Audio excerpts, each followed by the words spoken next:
tanpa riba itu meminta uangnya kembali, malah uangnya tidak ada, uangnya tidak bisa dikembalikan. Jadi kan hubungannya jadi rusak tuh. Jadi timbul masalah di situ. Ya, jadi ketika orang berpikir bahwa menyelesaikan riba harus atau hanya dengan uang, maka sampai kapanpun tidak akan pernah selesai. Karena ribanya itu sendiri berdiri di atas ya peradaban uang itu ya saya istilahkan begitu. Jadi orang-orang yang punya uang, mereka mendominasi dengan uangnya, membuat yang kita sebut sekarang sistem ekonomi hutang, ya, sistem ekonomi hutang. Jadi kita singkat setan gitu ya, seperti halnya riba. Setan itu sendiri juga yang asal kata syutun artinya jauh dari rahmat Allah. Orang yang melakukan riba juga ya diantara ancamannya laknat Allah. Laknat Allah itu jauh dari rahmat Allah. Ya, jadi ini biar sinkron saja istilah setan dengan simpanan apa sistem ekonomi hutang yang hari ini menjelat itu dilakukan oleh orang-orang yang punya uang, yang mereka kemudian mengedarkan uang-uang tadi sebagai komoditi mereka. Mereka tidak berdagang, mereka berbisnis dengan cara meminjamkan dengan meminta keuntungan dalam bentuk riba.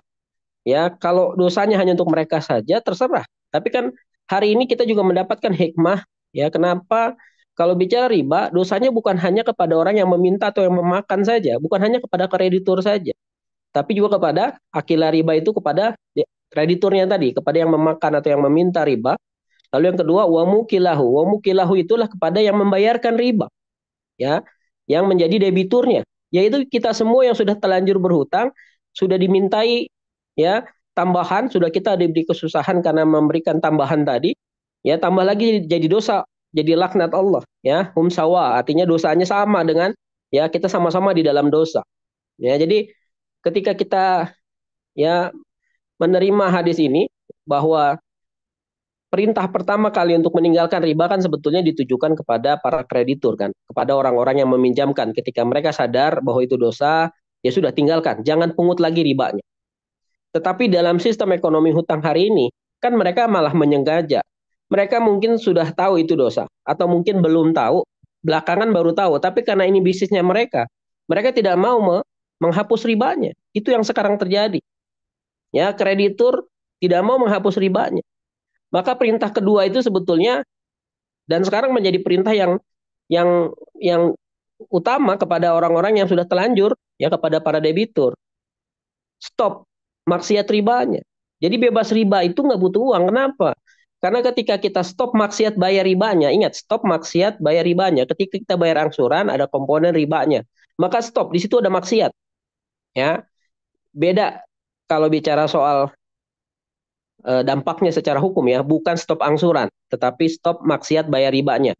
Ini keyakinan, bicara stop maksiat itu kita bicara keyakinan beragama yang dilisensikan oleh otoritas ulama negeri ini, ya oleh fatwa ulama tersebut. Ya, jadi 21 tahun yang lalu ulama negeri ini berkumpul dan menyatakan bahwa praktek pembungaan itu haram. Maka kepada krediturnya stop. Tapi kalau mereka tidak mau, maka kepada debiturnya, kepada yang membayarkannya stop maksiatnya.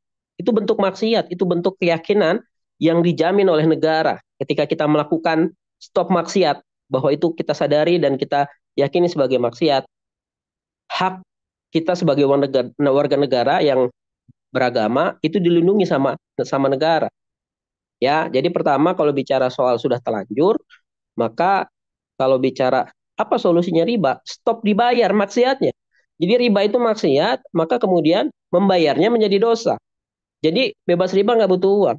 Ketika di hari itu kita sadar kemudian kita tidak membayarkan riba lagi sebagaimana yang diperintahkan oleh Allah ya di dalam agama kita, yang itu menjadi keyakinan kita sekarang. Karena MUI juga sudah memfatwakan.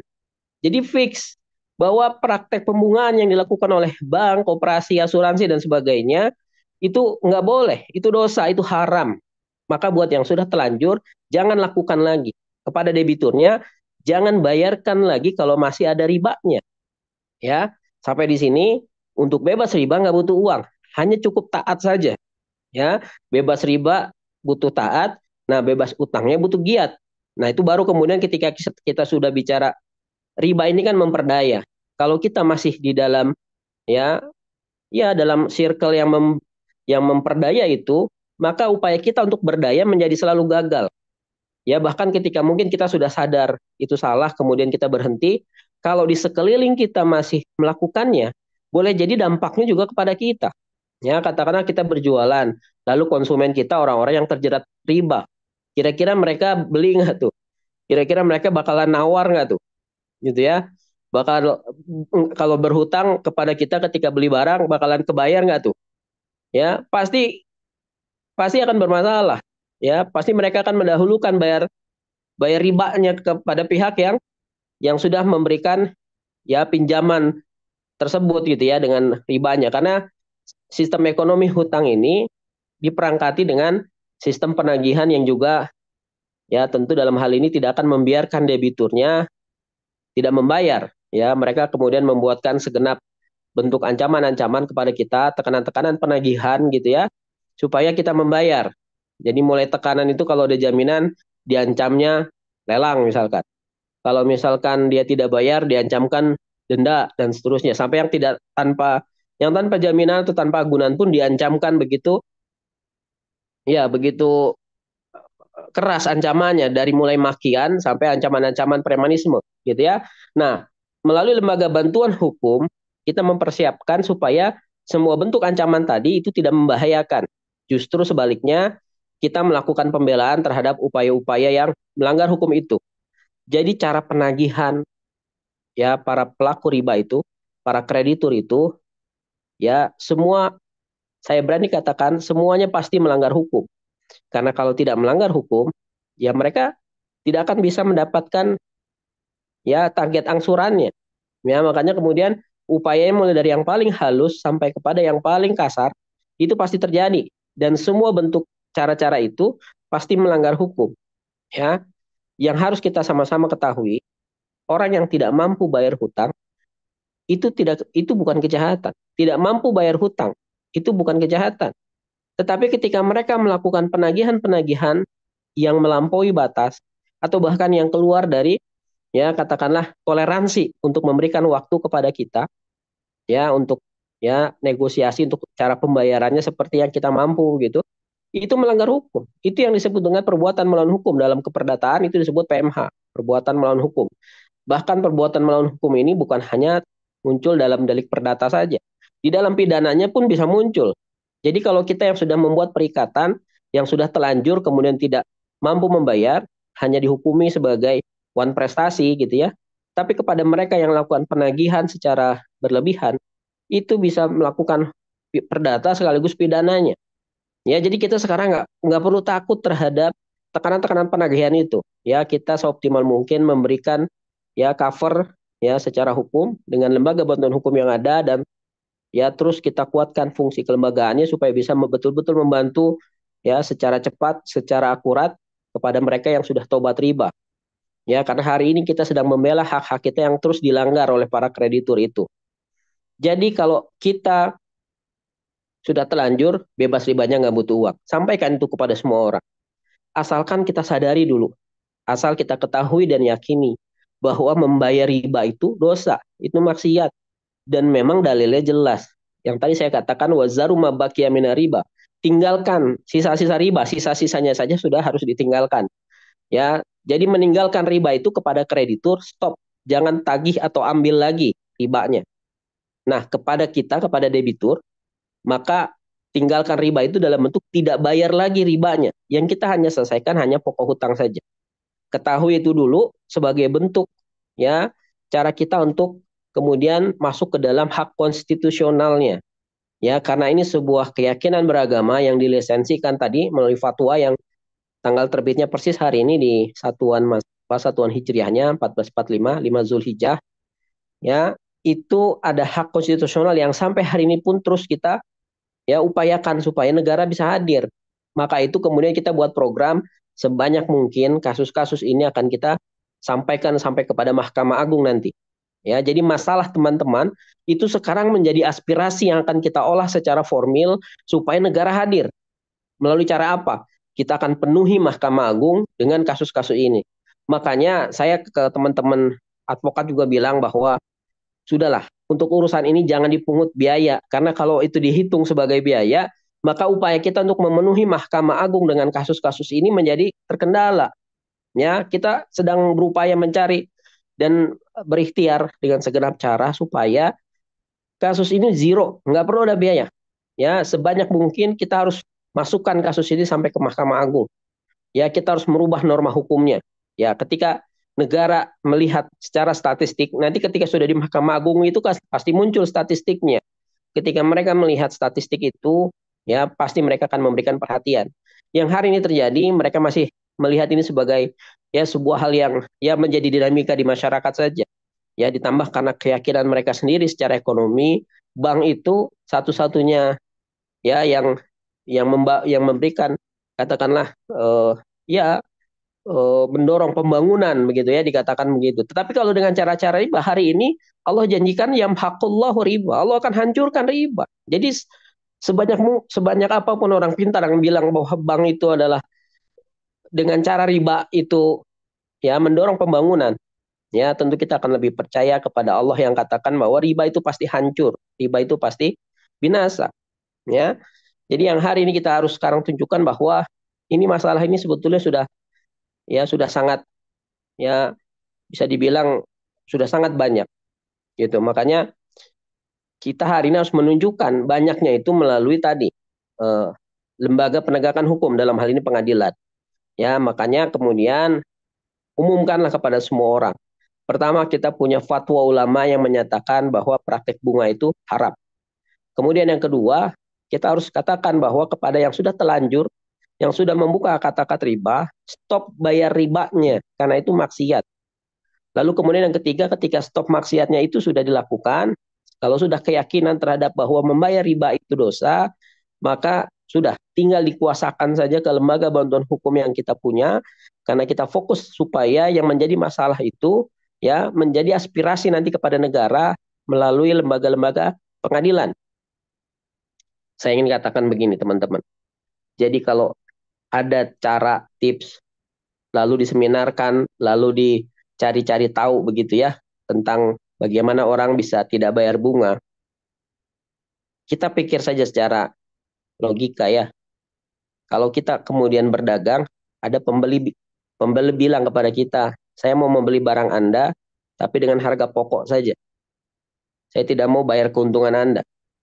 Kira-kira kita ketika didatangi orang atau pembeli begitu mau bilang apa ke mereka? Ya, karena itulah yang terjadi. Kalau kita datang ke lembaga riba, datang ke mereka untuk bilang saya mau bayar pokoknya saja, ya itu nanti cuma diketawain saja nanti kita, ya. Jadi hari ini sistem ekonomi hutang membuat kami berkeyakinan bahwa kalau kita minta pasti nggak akan dikasih. Kita minta mau bilang kita mau hapus bunga denda penaltinya saja mau bayar pokoknya saja pasti nggak dikasih. Karena itu sistem mereka, sistem ekonomi yang mereka jaga, mereka berbisnis dengan cara itu. Makanya yang kita lakukan kita tidak minta, tapi kita berikan pilihan. Anda mau, Anda dapatkan uang pokok Anda hari ini. Kalau Anda tidak mau, ya maka urusan ini akan jadi panjang.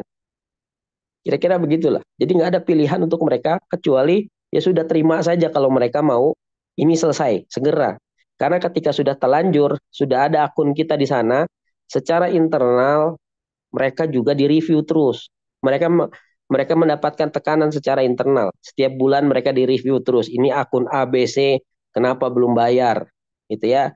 Jadi secara internal mereka juga mendapatkan tekanan.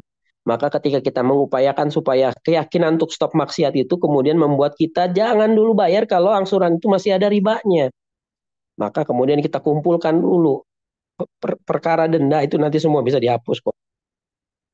Ya, jadi bebas riba tidak butuh uang dan hak konstitusional untuk tidak bayar riba pada orang-orang yang terlanjur yang hari ini terus kita perjuangkan dan momentumnya selalu kita bangun minimal setahun 2 kali. Ya, kita jadikan sebagai Hari Indonesia Tanpa Riba, ya disingkatnya HIT riba atau artinya juga pukul riba kalau mereka masih membenturkan aturan Allah sama aturan manusia. Ya, sudah jelas-jelas Allah melarang riba lalu mereka menjadikan riba sebagai bisnis mereka, ya sudah, mau tidak mau kita pukul, kan begitu. Ya Allah juga menyampaikan ya fa'ilam taf'alu fa'zanu biharbi minallah gitu ya. Jadi kalau mereka tidak mau tinggalkan itu ya fa'zanu biharbi minallah, umumkanlah perang. Ya, jadi kalau kata pukul itu masih halus sekali. Di dalam Al-Quran Allah nyatakan umumkan perang ini dari Allah kepada mereka. Ya, jadi ini bukan main-main. Kalau ada satu pihak mengancamkan perang pada pihak lain, ini tentu karena sesuatu yang sangat prinsip. Jadi kita menjadi bagian dari tentara-tentara Allah kalau kita memerangi riba. Tinggal kita memilih, ya, diperangi Allah karena riba atau ya kemudian kita bersama Allah dalam memerangi riba tersebut. Kan hanya itu saja pilihannya, tidak mungkin ada di antaranya. Ya, jadi kita harus tegas-tegasan di sini. Jadi hak konstitusional itu di dalam Undang-Undang 1945 ya dalam pasal 29 ayat 1 misalkan negara berdasarkan ketuhanan yang Maha Esa. Jadi di dalam hukum ada hierarki. Nah, hierarki tertinggi itu adalah Undang-Undang 45. Maka di Mahkamah Konstitusi itu kita menguji ada undang-undang di bawah Undang-Undang 45, kemudian ya kita ujikan dia melanggar Undang-Undang 45 apa enggak. Begitulah kira-kira. Ya, jadi hierarki tertinggi itu di Undang-Undang 45. Di antaranya pasal 29 bicara negara berdasarkan ketuhanan yang Maha Esa. Itu artinya perintah Allah harus didahulukan. Kemudian yang kedua, bahwa negara pasal 29 ayat 2-nya negara menjamin keyakinan beragama kita. Keyakinan kita terhadap haramnya praktek pembungaan yang sudah difatwakan MUI itu dijamin oleh negara. Jadi hari ini kita harusnya dilindungi oleh negara. Orang-orang yang bertaubat untuk tidak bayar riba, mestinya negara hadir untuk melindungi. Ya, karena itu mandat undang-undang.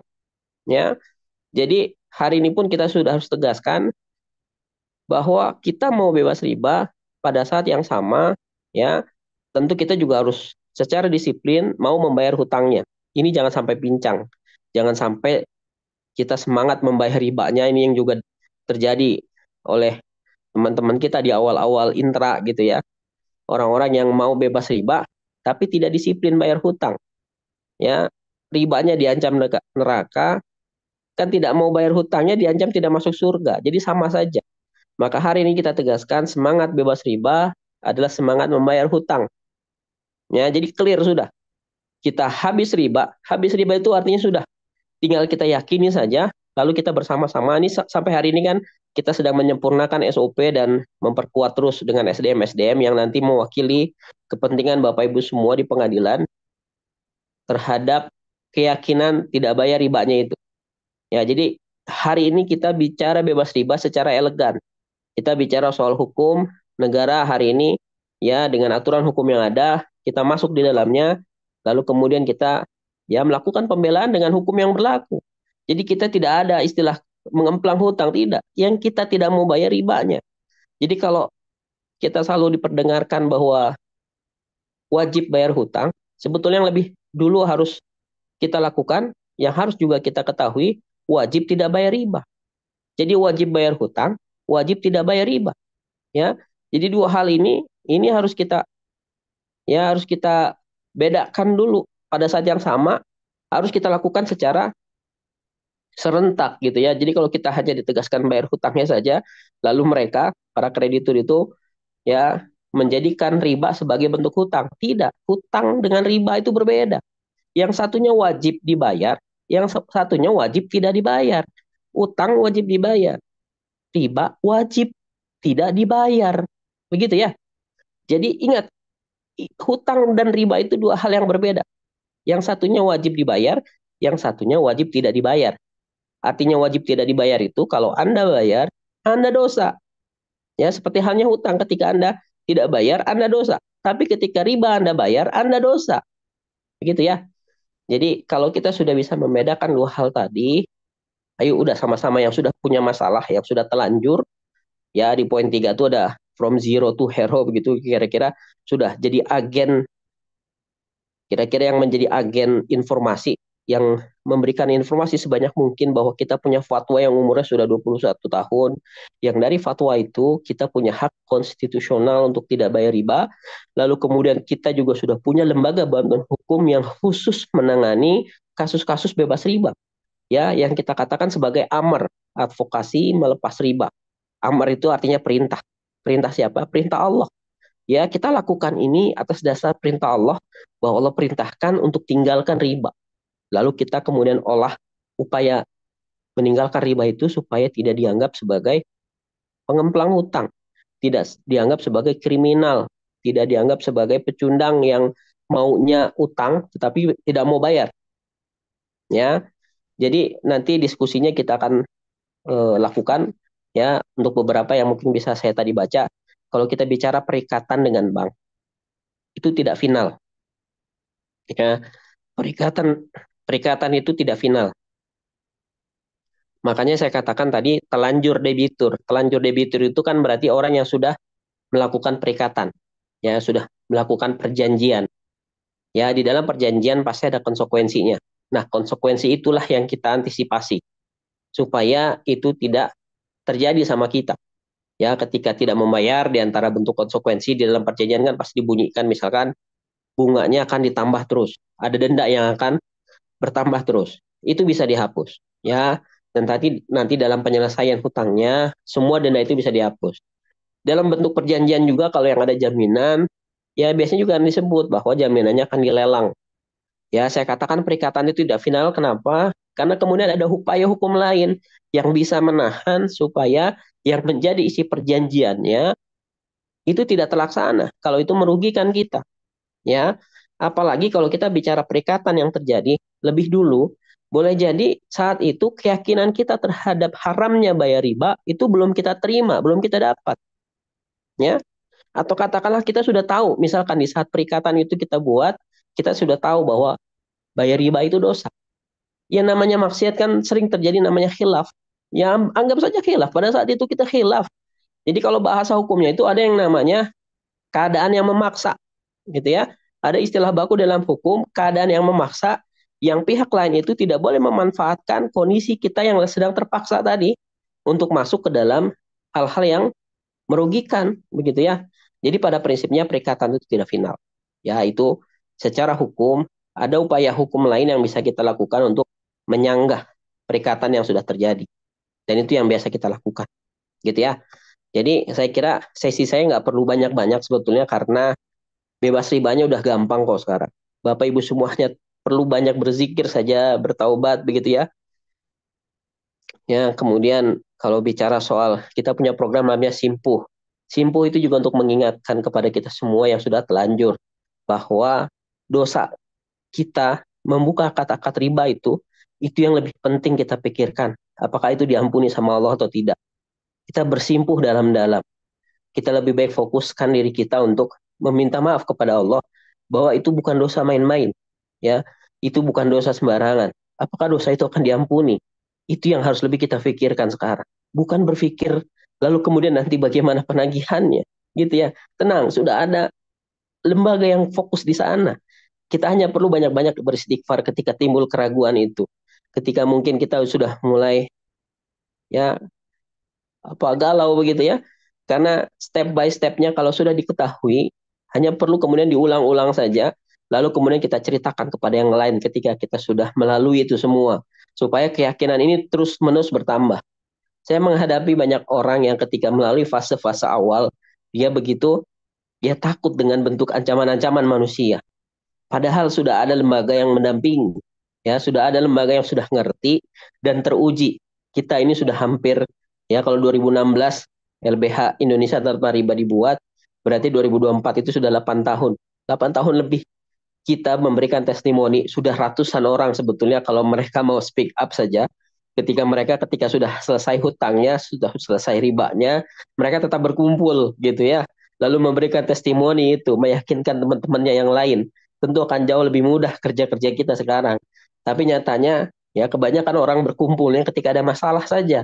Ketika masalahnya selesai, lalu mereka apakah berpikir riba ini hanya selesai di generasi kita saja? Ini akan menjadi maksiat yang turun-temurun, akan menjadi ancaman juga. Ya, jadi hari ini jangan berpikir egois bahwa ini masalah hanya selesai di kita saja. Tidak. Kita selesai masalah ribanya saja, belum tentu umur kita nanti akan selamat dari akad-akad ini. Bagaimana anak keturunan kita juga. Itu yang sekarang kita harus pikirkan. Jadi upaya ini harus berkesinambungan karena riba ini adalah isyarat akhir zaman. Dia akan semakin banyak bermunculan, semakin banyak datang, ya, bukan malah berkurang, tapi akan semakin banyak. Jadi hari ini kita harus sama-sama bangun kesadarannya, jangan cuma berpikir masalah kita sendiri saja. Ini menjadi masalah orang banyak, masalah anak cucu kita juga. Maka perangkat penyelesaian masalahnya harus tuntas. harus selesai, harus diperkuat gitu ya. Maka saya pikir saya sudahi untuk sesi habis ribanya supaya sesi terbit dayanya ya terbitlah dayanya harus lebih banyak dibahas. Karena kalau untuk ribanya sudah selesai mudah sekali dikuasakan selesai. Bahkan kita membuat mekanisme supaya upaya hukumnya tidak perlu dibayar. Ya, jadi gratis sudah. Yang penting nabung saja. Ya, nabung fokus disiplin membayar hutangnya karena masih ada sisa hutang pokok yang harus kita selesaikan. Jangan mau cuma bebas ribanya tapi nggak mau bayar hutangnya.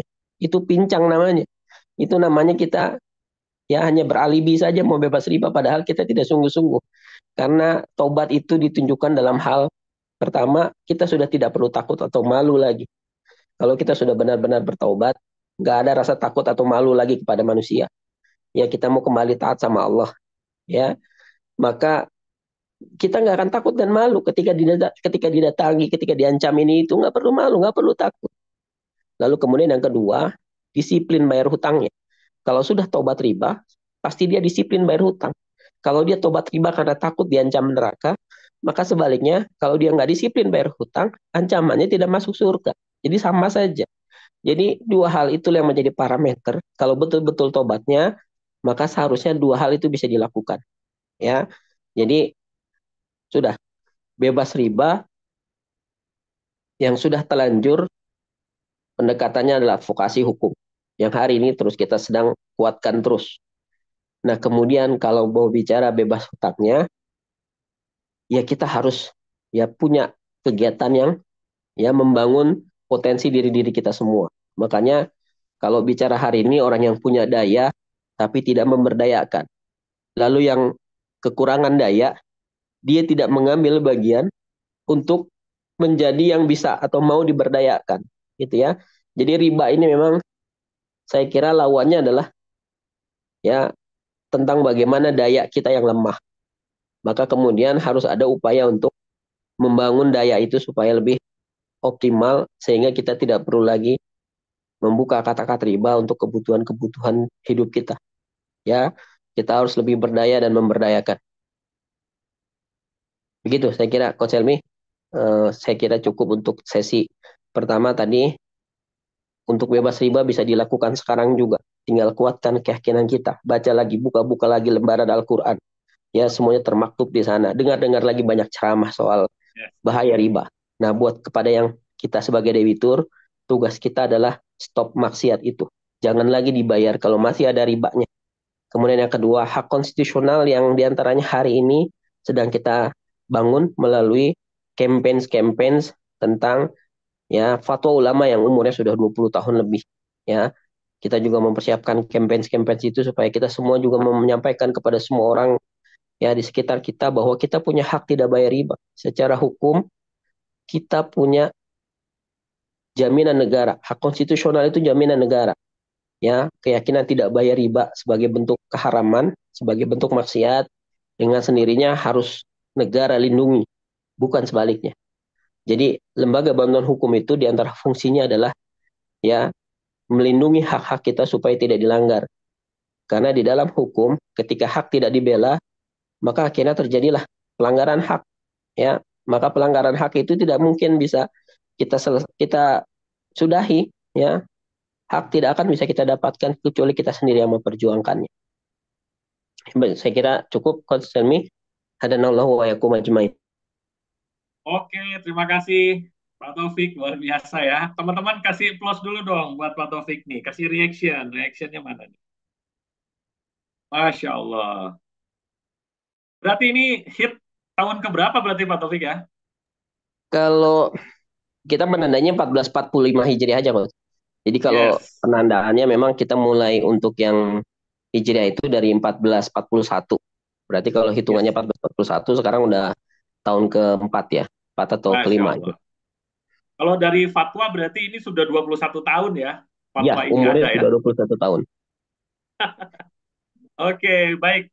Teman-teman, luar biasa ya yang apa yang disampaikan oleh Cap Taufik bahwa untuk lepas riba itu teman-teman hanya butuh taat ya. Tetapi ingat ya, riba itu wajib untuk tidak dibayar. Ya, diulang-ulang nih. Riba itu wajib tidak dibayar. Kenapa? Karena itu adalah maksiat, teman-teman. Jelas ya? Riba itu wajib tidak dibayar. Kenapa? Karena itu adalah maksiat. Dosa yang sangat besar ya. Makanya tadi mungkin Pak Taufik ini juga ada orang-orang baru yang memang apa ya, baru baru memahami riba itu seperti apa gitu kan. Kalau kita kan sudah lebih dari 10 tahun. Mungkin saya kasih sedikit wawasan untuk menguatkan teman-teman terutama yang masih apa ya, hal baru tentang riba ini. Mungkin saya review sedikit tentang apa ya, bahaya ribanya dulu mungkin Pak Topik ya, sampai nanti kita apa namanya tanya jawab gitu ya. Oke, teman-teman, sekali lagi luar biasa yang disampaikan oleh Pak Taufik. Bahkan tadi Pak Taufik mengatakan ya, untuk tidak membayar riba ini teman-teman, ya pasti mentalnya ini Pak Taufik. Wah, jangan-jangan kalau nanti saya nggak bayar ribanya, saya takut nih kalau di apa namanya diancam oleh debt collector, gitu Pak Taufik. Atau mungkin saya merasa malu atau minder. Minder karena tadi kok jadi bermasalah nih keuangan dengan pihak perbankan salah satunya. Ya, jadi makanya nih yang harus ditanamkan oleh kita semua bahwa jangan takut, jangan malu karena kita sedang menjalankan apa yang Allah perintahkan. Bahkan Pak Taufik waktu itu mengingatkan saya gitu teman-teman. Kalau saya waktu itu bilang, Pak, untuk menghindari kemudorotan gitu ya, waktu itu saya ngobrol sama Pak Taufik ya, menghindari kemudorotan supaya orang juga nggak terlalu bermasalah di keluarganya, ya selama dia tidak mengambil riba lagi nggak apa-apa, yang penting dia bayar sampai selesai gitu kan. Pak Taufik bilang, loh, sama debt collector aja kita merasa takut, ya kan? Tapi dengan ancaman perang dari Allah dan Rasulnya, masa iman kita nggak cukup kuat untuk menjalankan perintahnya gitu? Itu makjleb banget gitu. Ya, jadi sudah tidak ada lagi pembenaran, sudah tidak ada lagi permakluman gitu ya Pak Taufik ya. Nah, jadi sudah ada tidak ada lagi permakluman bahwa ketika teman-teman untuk bebas riba, maka hari ini, detik ini stop membayar riba. Sesimpel itu teman-teman.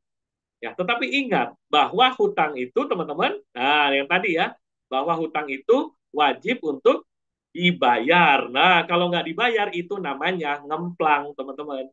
Ya, nggak boleh ya, hutang itu wajib dibayar. Hanya masalahnya cara bayarnya seperti apa kan gitu ya. Bagaimana negosiasinya supaya yang dibayar hanyalah memang hutangnya saja. Anda tidak membayar ribanya. Nah, ini yang diperjuangkan oleh Lembaga Bantuan Hukum Indonesia Tanpa Riba. Sampai sini teman-teman, bisa dipahami teman-teman? Oke. Bagaimana caranya untuk tidak bayar riba? Ya jangan dibayar. Ya nanti ditangani oleh lembaga bantuan hukum ya, dan teman-teman nanti akan apa namanya mendapatkan surat kuasa untuk melakukan proses negosiasi ke pihak perbankan. Nanti ada aspek-aspek teknisnya yang teman-teman bisa apa namanya mendapatkan penjelasan lebih lanjut. Udah paham ya? Oke, teman-teman.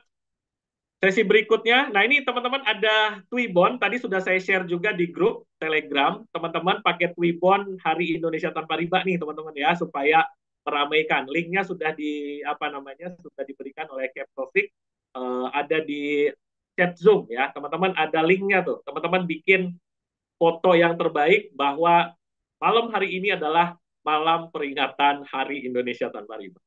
Sudah dikirim ya linknya kan, Pak Taufik ya? Sudah. Aman ya. Oke, teman-teman silahkan nih bikin Twibbon yang menarik.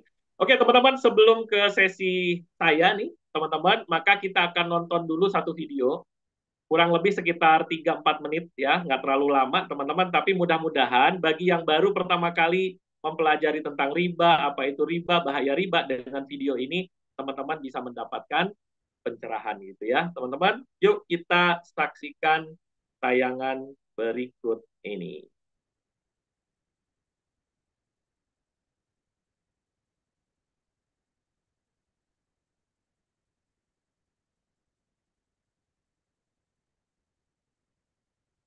Suaranya muncul nggak, Pak?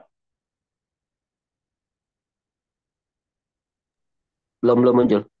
Oh, belum muncul ya. Sorry, sorry, sorry.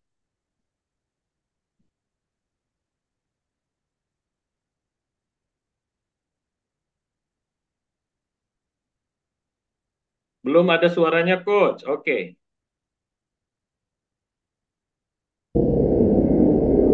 Ya, sudah.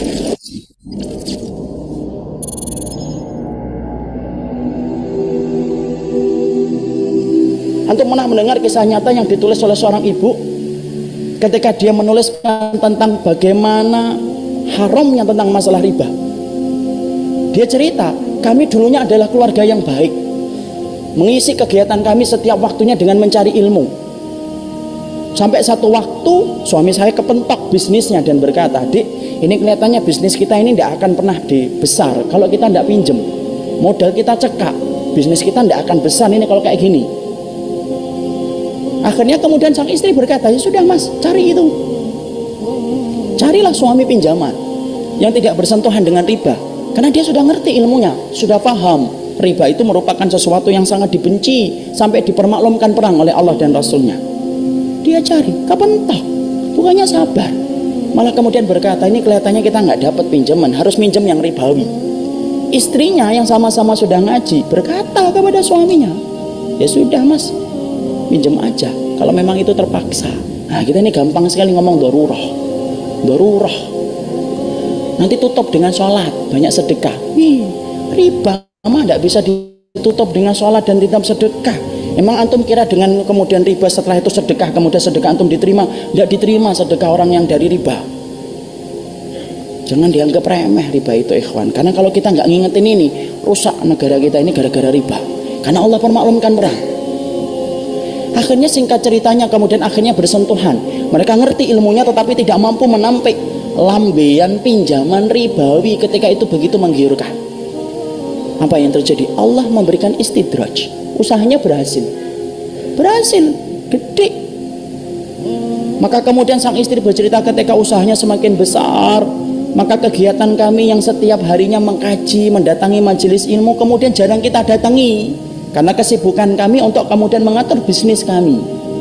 Suami saya kemudian mulai jauh dari kajian ilmu. Suami saya kemudian mulai menjauh dari panggilan sholat dengan alasan sedang rapat ataupun sedang nganter barang. Puncak-puncaknya kemudian terjadilah satu dosa besar yang dilakukan oleh seorang suami di mana istrinya tidak lagi bisa memaafkan. Ingat ikhwan, seorang suami kalau sudah melakukan dosa besar, istri punya hak meminta pisah dari suaminya dan itu syar'i. Maka suaminya melakukan dosa besar, akhirnya apa? Tidak bisa dimaafkan. Akhirnya apa? Kapal rumah tangga itu karam, tenggelam. Yang menarik adalah ketika sang ibu menuliskan kisah nyata itu, saya baca, beliau mengatakan, saya tidak menyalahkan suami saya tidak menyalahkan bisnisnya, tapi yang saya salahkan adalah ketika kami sudah sibuk mengkaji ilmu, kami ngerti riba itu haram, tapi ternyata kami tidak mampu untuk meninggalkan, padahal kami tahu dosa yang dipermaklumkan perang di dalam kehidupan itu cuma satu dosa riba, dan kami berani mengambil itu sampai kemudian akhirnya Allah memberikan musibah dalam kehidupan kita.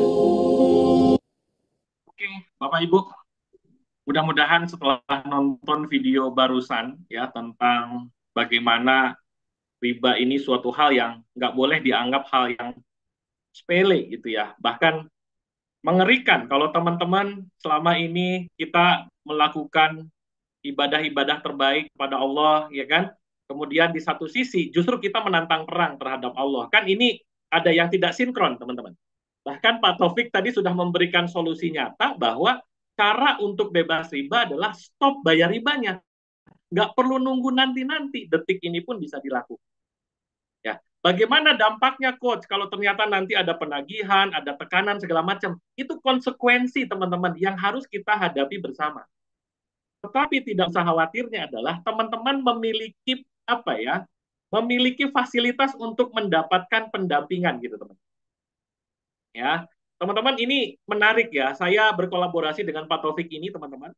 Ya, ini sudah perjalanan cukup panjang ya, sehingga alhamdulillah kita sudah menyiapkan apa namanya lembaga-lembaga yang ini akan membantu Bapak Ibu untuk bisa dengan nyaman, dengan elegan seperti yang tadi Pak Taufik sampaikan, agar kita semuanya bisa tadi tidak terjerumus lagi ke dalam jeratan hutang dan riba ya. Ada lembaga bantuan hukum Intra Indonesia Tanpa Riba, kita juga ada koperasi, ada riba krisis center dan apa namanya lembaga-lembaga lain yang akan membantu teman-teman untuk hijrah. Ya, sampai sini teman-teman bisa dipahami ya. Jadi nggak boleh apa namanya bermain-main tentang riba ini gitu ya, karena tadi kalau kita memang benar-benar siap taat terhadap aturan Allah, maka konsekuensinya adalah hari ini, detik ini, teman-teman tinggalkan riba. Jelas ya? Jadi solusi instan bebas riba gimana Pak Taufik? Tinggalkan. Udah gitu aja, itu udah instan nih teman-teman ya. Oke, teman-teman, ini yang ingin saya perkuat ke teman-teman. Tadi Mas Revi nanya, Pak Taufik, gimana caranya untuk tidak riba segala macam? Itu kan pertanyaan umum, ya pertanyaan yang pasti banyak ditanyakan oleh masyarakat di sekeliling kita. Cuma 3, teman-teman, flow-nya atau tahapannya. Yang pertama adalah membangun kesadaran bahwa riba ini adalah sesuatu hal yang Allah umumkan perang, sesuatu hal yang Allah haramkan, maka membangun kesadaran ini adalah justru hal yang sangat penting, termasuk kelas malam hari ini.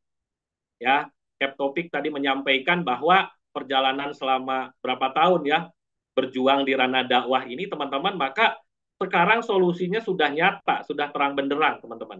Ya, tidak ada yang perlu teman-teman khawatirkan lagi. Meskipun tadi Pak Taufik gimana ya, sudah menandatangan katanya ya, sudah menyetujui segala macam. Semua gimana tadi Pak Taufik? Bisa dibatalkan ya Pak Taufik ya, gitu ya?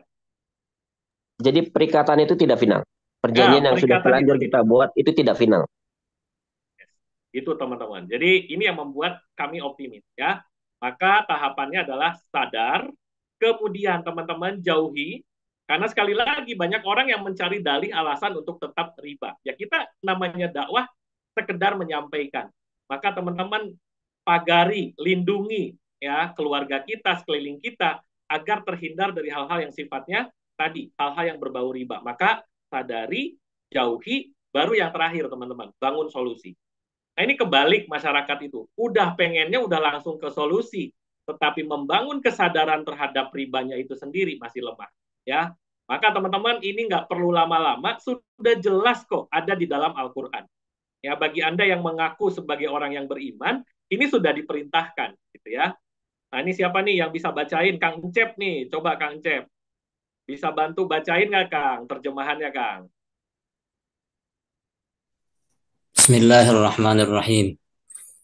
Alladzina ya'kuluna riba la yaqumuna illa kama yaqumul ladzi yatahubbatuhu asyaitanu minal mas.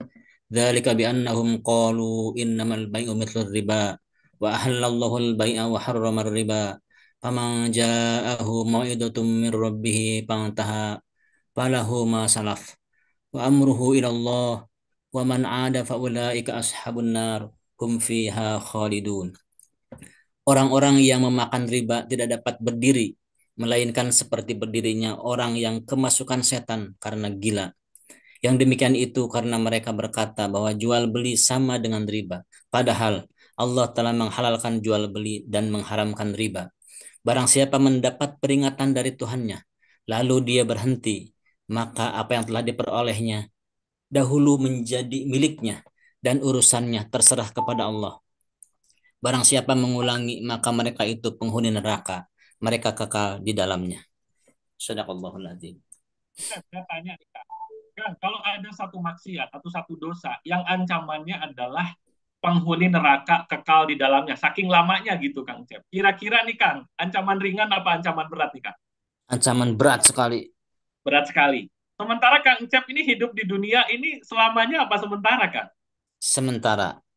Nah, karena sementara kita akan kembali ke kampung akhirat, jangan sampai teman-teman kita sudah memberikan solusi nyata, Pak Taufik dengan lembaga bantuan hukumnya, membantu teman-teman lepas riba dengan dukungan bantuan hukumnya, teman-teman masih merasa belum yakin 100%, kan ini ada problem. Jadi Kang Cep, kalau sudah dibacakan surat Al-Baqarah 275 ini, hati tidak tergetar untuk meninggalkan riba, maka cek keimanan kita. Gitu. Satu lagi Kang, yang 276-nya Kang. Nah ini luar biasa nih. Silakan Kang. Bismillahirrahmanirrahim. Yamhaqullahu riba wa yurbis sadaqat. Wallahu la yuhibbu kulla kaffarin athim. Allah memusnahkan riba dan menyuburkan sedekah. Allah tidak menyukai setiap orang yang tetap dalam kekafiran dan bergelimang dosa. Yes. Berarti teman-teman, selama teman-teman ngambil riba nih, nggak usah nunggu di akhirat teman-teman. Maka teman-teman di dunia saja itu Allah sudah memusnahkan teman-teman. Punya banyak tapi kok kayaknya nggak kerasa. Riba bikin raib. Kok kayaknya ada yang hilang di keluarga kita. Apa itu keberkahan? Gitu ya. Jadi teman-teman bahkan yang menggelitik pertanyaan saya ketika saya pertama kali tentang belajar tentang riba ini adalah mengapa Allah mengatakan Allah tidak menyukai orang yang tetap dalam kekafiran. Kan pasti ada maksudnya. Apa kaitan riba dengan kekafiran?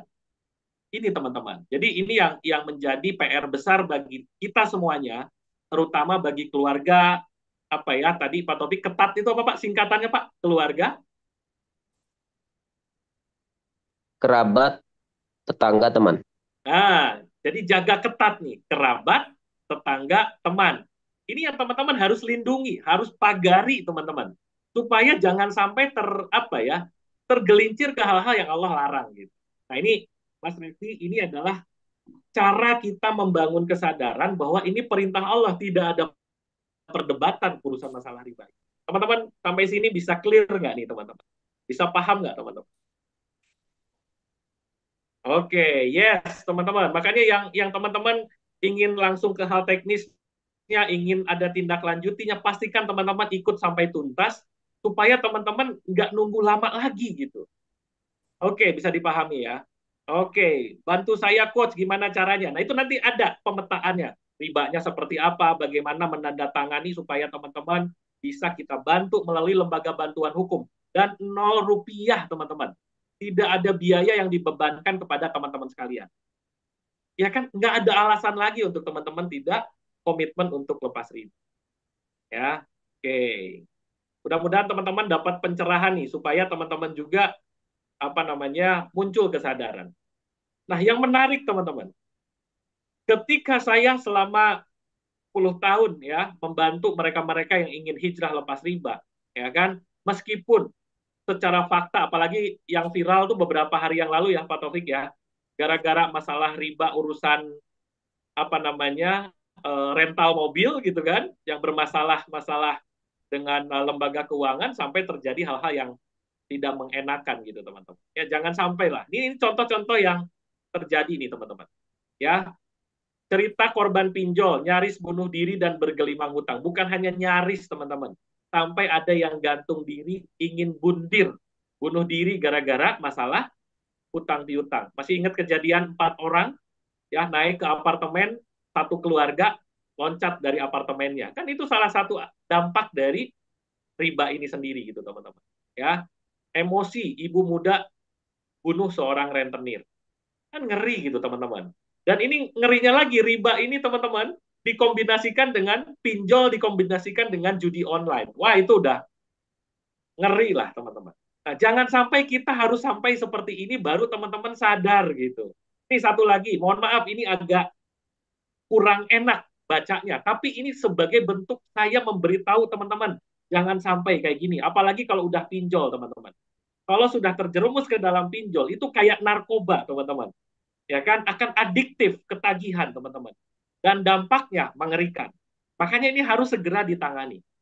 Teman-teman, Anda akan dipermalukan, ya kan, apa ya, diberikan kata-kata yang kasar. Jadi ini yang membuat orang stres. Padahal kalau tahu caranya, justru Pak Taufik urusan pinjol ini adalah urusan yang paling mudah gitu teman-teman. Sementara di luaran sampai kemarin teman saya Pak Taufik itu memaksakan diri pinjam utang ke sana ke sini, pinjam utang ke saudara, ke teman segala macam hanya untuk nutup bayar pinjol dan nggak selesai-selesai.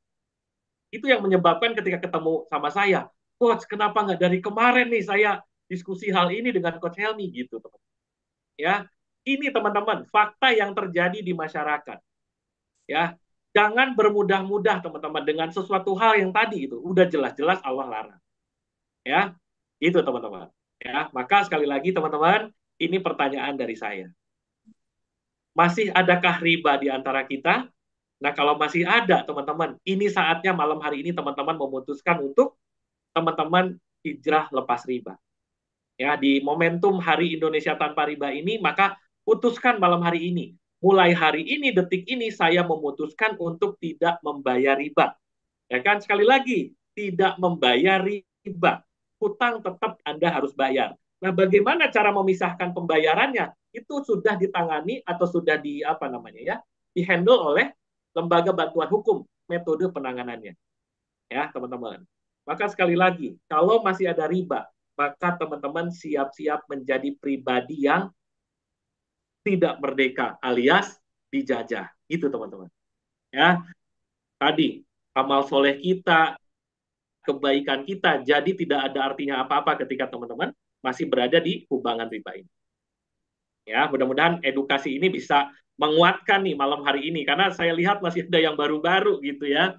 Ini harus ditularkan ke saudaranya, ke kerabatnya, ke tetangga, ke teman supaya jangan ada riba di antara kita gitu ya. Nah, teman-teman, ya, maka sekali lagi teman-teman ini sesi sesi membangun kesadarannya ya bahwa sekali lagi kalau sampai detik ini hari ini bisnis kita, kehidupan kita masih ada problematika permasalahan-permasalahan yang sangat luar biasa gitu ya. Sekali lagi, bisa jadi ada riba di antara kita. Maka riba ini sengsara di dunia dan di akhirat. Dan ini sudah dikatakan di dalam hadisnya, akan datang suatu zaman di mana manusia udah nggak peduli lagi antara itu halal atau haram, halal haram hajar gitu teman-teman. Apalagi pebisnis, para pelaku usaha, permodalan usaha menggunakan transaksi-transaksi ribawi. Ya ini yang mengerikan gitu teman-teman. Ya, maka sudahi.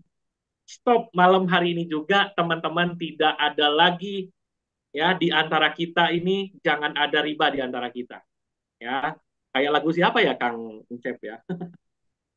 Lagu Bruri ya. Jangan ada riba di antara kita. So, gimana caranya Coach supaya kesadaran ini segera muncul? Maka teman-teman kalau di perbankan ada istilahnya BI checking ya atau dicek bagaimana kondisi slicknya sistem apa namanya ya keuangan teman-teman sekalian, maka di sini pun kita lakukan teman-teman. Malam hari ini kita lakukan riba checking. Ayo teman-teman ya, buka kertasnya, buka tulisannya. Jangan-jangan memang ini masih ada nih teman-teman. Yuk kita apa ya sadari betul gitu teman-teman. Yang pertama teman-teman, masihkah ada teman-teman melakukan transaksi ini? Pinjam uang ke bank, ke koperasi yang ada bunganya teman-teman. Ini sudah difatwakan, udah jelas-jelas kok. Mau bank, mau koperasi, mau pegadaian, di mana di situ ada tambahan terhadap akad hutang piutang, maka itu kategori riba nasihat. Ya, coba dicek nih teman-teman. Jangan-jangan memang ini teman-teman masih ada nih di sini. Ya, teman-teman nanti saya berikan apa namanya pemetaannya. Nanti teman-teman bisa saya berikan filenya, teman-teman print. Nanti teman-teman tulis lebih detail ya. Paling nggak teman-teman cek nih. Apakah teman-teman masih ada pinjaman ke bank, pinjaman ke koperasi yang di dalamnya memberikan beban bunga atau tambahan terhadap hutang piutang. Yang kedua, hati-hati kalau teman-teman terjadi pertukaran uang nih, kalau mau lebaran nih. Ini nggak boleh nih teman-teman ya. Tukar uang dengan uang yang nilainya tidak setara. Itu nggak boleh. Ya, ini riba fadl namanya. Ini kalau di kelas riba ini diperdalam ya. Paling nggak teman-teman tahu bahwa ini tuh tidak diperbolehkan. Ya, yang berikutnya teman-teman ke pegadaian. Ya kan? Ke pegadaian konvensional tentunya ya, teman-teman. Maka sekali lagi, skema yang ada di pegadaian itu sudah jelas skema ribawi. Ya, ini teman-teman saya cerita seperti ini karena kita ngalamin gitu ya, karena kita apa ya, saya pribadi tahun 2000 berapa ya, 2007 atau 2008 pernah menggadaikan sesuatu sampai yang di pegadaiannya nggak bisa saya tebus. Ya akhirnya barangnya hilang. Itu teman-teman. Ya, jadi saya cerita ini karena ngalamin gitu ya. Nah berikutnya teman-teman, siapa yang masih terkait transaksi kartu kredit atau pinjaman online teman-teman? Ya hati-hati teman-teman. Ini dari sisi penagihannya mengerikan. Padahal sisi penanganannya paling mudah kalau teman-teman tahu caranya. Ya makanya lembaga bantuan hukum inilah yang akan menghandle-nya. Teman-teman tinggal menguasakan bagaimana proses penanganan terhadap lembaga-lembaga yang terkait tentang lembaga ribawi ini. Ya, teman-teman hanya disiplin untuk menabung tadi, ya kan? Menabung untuk apa? Untuk sampai teman-teman mampu melunasi sesuai dengan kemampuan. Ya, jangan pernah gali lubang tutup lubang lagi, memaksakan bayar hutang dengan hutang lagi. Nggak boleh, teman-teman. Hutang dibayar dengan hutang. Nggak selesai, justru masalah jadi makin bertambah. Kemudian siapa di antara teman-teman yang masih kredit motor atau kredit mobil ke leasing, teman-teman? Ya, ini luar biasa, teman-teman. Ya, Walaupun sekarang sudah mulai ada solusinya dengan lembaga-lembaga keuangan syariah. Tapi pada prakteknya masyarakat lebih familiarnya dengan leasing-leasing konvensional. Kan mengerikan gitu. Dan yang terakhir KPR rumah. Ini yang paling banyak teman-teman. Ya kan, kalau toh tidak KPR, teman-teman punya sertifikat, sertifikatnya digadaikan ke bank untuk mendapatkan modal usaha. Nah, ini hati-hati tuh. Nah, saya mau cek nih teman-teman. Kira-kira teman-teman, keburu dijabel di jalan coach. Tenang, Mas Reza ya. Itu jadi pembelajaran. Allah pasti punya skenario yang terbaik ya. Harusnya tidak ada lagi yang seperti itu, teman-teman. Ya, masih coach nih Bu Ida ya dari Padang. Oke, teman-teman. Nanti teman-teman saya bekali seperti ini ya, supaya teman-teman apa namanya punya data bagaimana mengidentifikasikan apa yang harus ditanganin supaya nanti pihak LBH-nya lebih mudah menanganinya gitu teman. Nah, nanti teman-teman disediakan file seperti ini ya, boleh di print atau kalau teman-teman ada laptop, ada komputer boleh dimasukin ke Excel-nya, teman-teman. Nih, jadi ini udah dijelasin ya di sini nih, teman-teman. Ada hutang kartu kredit, KTA, pinjol, pegadaian, pinjaman ke bank yang lainnya, pinjaman koperasi, perseorangan, cicilan motor, mobil, rumah, rentenir, dan hutang lain-lainnya. Maka ini teman-teman dipetakan. Jelas ya? Itu teman-teman. Ini dipetakan teman-teman. Ya supaya ketika penanganan hukumnya jelas, oh berarti yang prioritas ini dulu. Oh yang penanganan paling urgent ini dulu. Kalau teman-teman nggak punya data, bagaimana kami bisa membantu teman-teman secara akurat? Ya, nah sekarang saya tanya nih, siapa di antara teman-teman yang ingin hijrah riba, pengen benar-benar kita bantu dampingin teman-teman. Nanti kita berikan debt mapping-nya. Yang mau filenya mana nih teman-teman? Supaya teman-teman nggak lama-lama. Karena kalau teman-teman semakin lama, tekanannya akan semakin tinggi. Mau ya, teman-teman? Oke.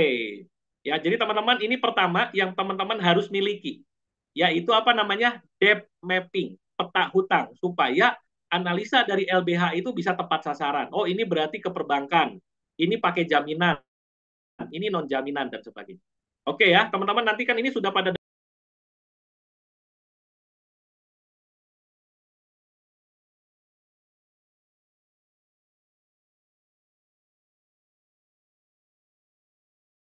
hilang barusan ya. Kang Cep, aman, aman suara saya Kang Cep? Ya, jelas. Aman. Masuk lagi. Oh, masuk lagi ya. Oke, oke, teman-teman. Itu yang pertama. Penanganan dari LBH, kalau tidak berbasis data, teman-teman, maka ini akan menjadi penanganan yang lama. Maka kita bikin SOP. Kalau mau ditanganin, isi dulu datanya. Supaya kita clear, oh pinjolnya ada 15, oh kartu kreditnya ada 12. Nggak apa-apa, tulis aja sejujur-jujurnya gitu, teman-teman. Jelas ya? Itu yang pertama, yang teman-teman harus mulai siapkan. Ini Pak Taufik makin malam nih, kuota langsung full nih Pak Taufik nih. Ya, 100 orang nih. Padahal yang daftar 80 nih kok bisa ya? Apa yang ngebagiin link Zoom doang ya? Ya, Masya Allah. Ya. Oke, ini teman-teman, apa ya? Kita udah tanganin ini dengan apa namanya penanganan yang ada frameworknya gitu, ada kerangkanya. Oke, yes teman-teman. Jadi ini ya teman-teman harus riba checking dulu nih, dicek dulu nih. Selama ini masih ada, jangan berharap keberkahan di keluarga kita, di komunitas kita, di bisnis kita. Selama masih ada riba, maka teman-teman akan jauh dari yang namanya keberkahan. Clear sampai sini teman-teman? Clear, clear, clear. Oke. Ini ada gambar nih dari Pak Taufik nih. Oh, teman-teman ya. Luar biasa nih. Ya, jadi teman-teman nanti dipetakan ya. Ini kuadran ini apa ya? Kuadran penanganan ini apa ya? Penanganan ribawinya ya Pak Taufik ya.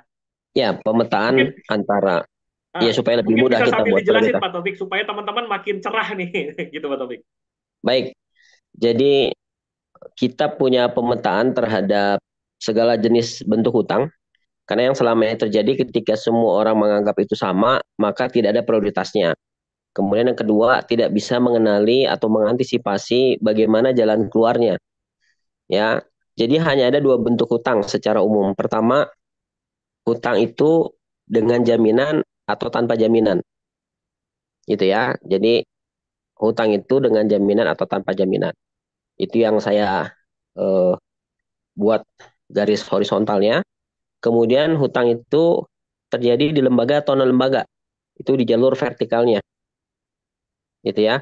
Jadi di jalur vertikal ada hutang yang paling atas hutangnya lembaga atau yang paling bawah dia perorangan. Ketika terjadi hutangnya pada perorangan, dia nggak punya SOP. Tapi kalau dia dengan lembaga, ada SOP yang bisa kita antisipasi. Kelebihannya dengan lembaga memang ada SOP yang bisa diantisipasi. Tetapi kelemahannya, dia sulit sekali untuk dinegosiasi. Jadi alot. Tetapi yang perorangan walaupun tanpa, ya kalau bisa dikatakan mungkin sistem penagihannya bisa 25 jam gitu ya, bukan 24 jam lagi. Dia mudah dinegonya. Ketika kita tegaskan saja, ini kita punya uang sekian, mau dibayar atau terima apa enggak. Kalau enggak, kita dahulukan utang yang lain. Dia pasti akan berpikir itu, ya, ya dengan mudahnya mungkin akan me- memberikan, ya sudah selesai persetujuannya, tinggal kita buat surat persetujuan pelunasannya, baru kemudian kita bayarkan. Nah, kalau terjadi hutang itu antara lembaga dan dengan jaminan, memang dia negonya lebih alot. Maka kalau memang kita ada hutang juga yang tanpa jaminan, kita dahulukan dulu negonya yang tanpa jaminan. Yang dengan jaminan lebih alot. Kalau sama-sama lembaga, maka dahulukan yang tanpa jaminan. Ya, supaya sekali lagi kita negosiasinya bisa ya secara bertahap. Bukan untuk dicicil lagi, tetapi langsung kepada pelunasannya. Ya, karena kalau masih dicicil, secara sistem bank membaca uang yang masuk sebagai pengurang bunga saja. Ya, kecuali sudah ada kesepakatan atau adendum. Nah, secara umum sebetulnya hanya itu saja. Nah, kalau yang tengah ini SKAD itu ya itu jaminannya SK, perlakuannya atau debat. Ini satu bentuk pengecualian dan dia secara umum terjadi hanya kepada lembaga saja. Nah, perlakuan atau debatnya sebetulnya yang menjadi masalah. Kalau SK-nya itu bukan jaminan. Jadi yang disebut dengan jaminan itu hanya sesuatu yang punya nilai jual saja, yang punya ya perlakuan yang bisa dieksekusi, ya bisa dijual. Kalau SK kan tidak.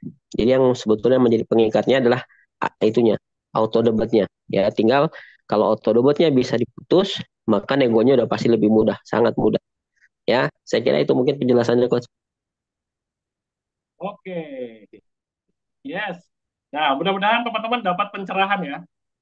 Jadi kalau teman-teman dapat pencerahan sehingga teman-teman bisa clear gitu penanganannya, pemetaan dari Pak Taufik tadi sehingga teman-teman punya gambaran. Oh, ini saya utangnya jaminan. Oh, ini non jaminan. Ini ke lembaga, ini ke perorangan dan sebagainya.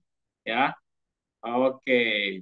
Ini Bu Aminah nggak apa-apa nyimak supaya Bu Aminah bisa membantu sekelilingnya. Jangan egois Bu Aminah nggak punya utang. Hati-hati no. Anak kita, orang tua kita, tetangga kita bisa jadi mereka punya problematika yang perlu kita bantu gitu ya. Itu teman-teman ya. Oke, bisa dipahami ya teman-teman ya? Oke, gimana nih teman-teman? Siap lanjut nggak? Bagaimana 5 solusi konkret yang ini teman-teman adalah solusi pemberdayaannya dan solusi yang komprehensif. Siapa yang siap langsung ke gimana realnya nih coach? Saya tunjukkan langsung. Nah, mana nih semangatnya nih? Lanjut coach gitu. Yang lemah semangat segala macam. Ah, udah. Ya, teman-teman nggak bisa ikut ya. Oke, lanjut. Lanjut, Coach. Oke, teman-teman, kita langsung bagaimana tindakan nyata. Ingat ya, no praktek nggak akan ngefek. Itu, teman-teman. Ingat, no ngefek, Pak. No praktek, nggak ada prakteknya, nggak ada actionnya, nggak akan ada efeknya. Pak Taufik udah ngomong sepanjang lebar apapun, Coach Helmi udah menunjukkan ayat-ayat sengeri apapun, kalau nggak praktek, maka nggak akan ngefek. Kalau nggak diamalkan, teman-teman. Ya, maka ini kita singkat dengan namanya formula damai, teman-teman. Ya, oke. Ini teman-teman adalah kesimpulan dari diskusi kita malam hari ini. Gimana solusi pemberdayaannya? Ini harus komprehensif, harus menyeluruh, harus apa ya? Utuh gitu, teman-teman. Nggak boleh parsial. Ya, kita singkat formulanya dengan nama damai, teman-teman. Ya, supaya teman-teman apa namanya punya apa ya cantolan gitu. Jangan dengan gerasak gerusuk, jangan dengan apa ya cemberut, ya harus dengan hati yang lapang, hati yang damai, teman. Ya Yuk teman-teman, yang pertama ini yang perlu Anda praktekkan bagi Anda yang saat ini sedang ada di dalam kubangan riba. Yang pertama, banyak orang berpikir, coach saya pengen dibantu coach pakai LBH segala macam, tapi lupa yang nomor satu. Ini teman-teman nggak akan kita bantu. Wah, udah jelas ya Pak Taufik ya, ekstrim kita ya. Bahwa teman-teman, Ya. karena ini adalah fundamentalnya. Ini adalah ketahanannya teman-teman. Maka orang ngambil riba berarti itu jauh dari Allah. Maka karena jauh teman-teman, kunci nomor satu adalah dekati Allah. Itu teman-teman. Ya, taubat, taat, tawakal. Makanya tadi Pak Taufik bilang, lepas riba hanya butuh taat, bebas hutang, butuh giat. Itu teman-teman. Ya, dan ini udah jelas gitu ya, bahwa dan jika kamu bertobat dari aktivitas riba, maka bagimu pokok hartamu, kamu tidak menganiaya dan tidak pula dianiaya. Coach, gimana realnya? Oh, realnya. Ini yang mau ditangani nih, mana nih? Yang pengen dibantu sama LBH nih, teman-teman. Ini yang teman-teman siapkan, isi formulir ini nanti. Dan ini gratis, teman-teman. Tidak ada biaya yang dibebankan ke teman-teman. Teman-teman mengisi surat pernyataan yang kita namakan ikrar tobat riba. Ya, jadi ini teman-teman ada formulir janji kepada diri sendiri, teman-teman. Ya, ini formulirnya, ini formulir aslinya ini ya, teman-teman ya. Muncul nggak nih? Di layar muncul nggak ya? Ya, Muncul ya? muncul. Oke. Teman-teman nanti teman-teman dapat PDF ini, print, dan ini janji teman-teman supaya teman-teman tidak terjebak lagi ke riba lagi, udah beres, besok lusanya kena lagi. Kan ini problem. Ya, ini ikrar riba, apalagi ikrar tobat riba, apalagi ini dengan ucapan Bismillahirrahmanirrahim, maka teman-teman nggak boleh main-main. Karena ini adalah komitmen teman-teman terhadap diri sendiri. Bahwa saya berkomitmen untuk lepas dari riba. Kan gitu teman-teman. Nah ini ya teman-teman. Oh. Ini yang pertama teman-teman. Jadi ini bentuk realnya. Supaya teman-teman udah ikut seminar kemana-mana, pelatihan di mana-mana. Udah teman-teman, saya udah belajar 10 tahun nih teman-teman.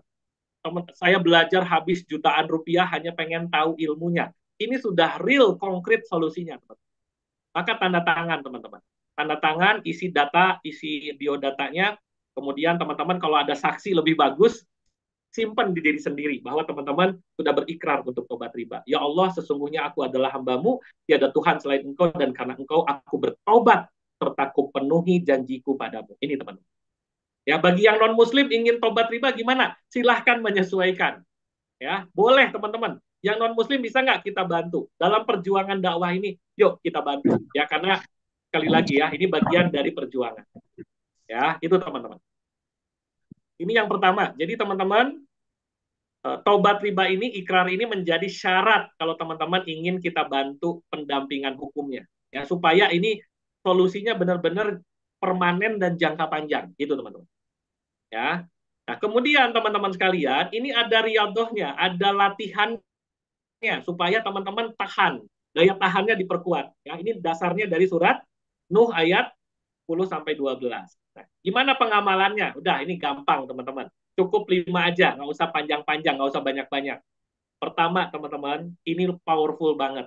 Pertama, teman-teman, amalkan sholat taubat. Ya, teman-teman cari referensi juga banyak tentang sholat taubat ya. Bahwa teman-teman ini adalah bentuk kesungguhan untuk lepas riba. Inilah solusi nyata, teman-teman. Satu, sholat taubat.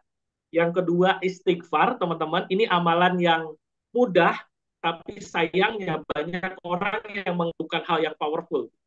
Ya, teman-teman. Kemudian bersedekah supaya memunculkan mentalitas abundance gitu ya, keberlimpahan.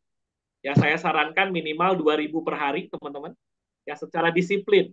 Ya, teman-teman keluarkan untuk latihan. 21 hari aja, teman-teman, secara disiplin. Ya. Kemudian teman-teman, nah ini nih, bagi yang lancar maupun macet pembayaran, tidak ada alasan lain. Teman-teman disiplin menabung, ya, teman-teman, sisihkan. Sisih, bukan sisa. Itu rumusnya, teman-teman. Sisih, bukan sisa.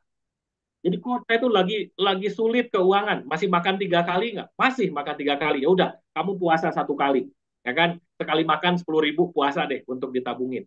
Karena kalau ini tidak dilakukan, cuma 2 ya Pak Taufik ya, tidak mampu atau tidak mau, gitu aja kan pilihannya ya Pak Taufik ya.